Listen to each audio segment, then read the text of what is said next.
జాతీయ జెండా రూపకర్త పింగళి వెంకయ్య జయంతిని విశాఖలో ఘనంగా నిర్వహించారు. వివేకానంద స్వచ్ఛంద సంస్థ ఆధ్వర్యంలో పాత నగరంలో భారీ జాతీయ పతాకాన్ని ప్రదర్శించి దేశభక్తిని చాటారు. ఈ సందర్భంగా పింగళి వెంకయ్యకు భారతరత్న పురస్కారాన్ని ప్రకటించాలని, ఆయన కుటుంబాన్ని ఆదుకోవాలని కేంద్ర రాష్ట్ర ప్రభుత్వాలకు సంస్థ అధ్యక్షులు డాక్టర్ జహీర్ అహ్మద్ విజ్ఞప్తి చేశారు. త్రివర్ణ పతాకాన్ని ఎలా గౌరవించుకుంటున్నామో దానిని రూపొందించిన వెంకయ్యను కూడా అదే రీతిలో గుర్తు చేసుకోవాలని ప్రజలను కోరారు.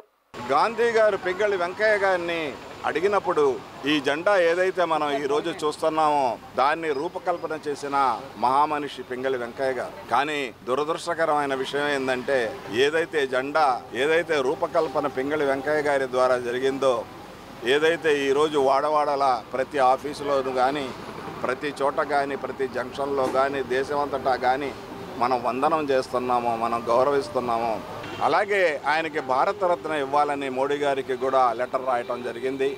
ఆయన్ని ఎల్లవేళలా మనం అందరం కూడా గుర్తుపెట్టుకోవటానికి ఆయన విగ్రహాన్ని ప్రతిష్ఠింపజేయాలని, ఆయన్ని గౌరవించుకోవాలని, ఆయన కుటుంబాలని కాపాడుకోవాలని ప్రభుత్వాలని మేము రిక్వెస్ట్ చేస్తాం.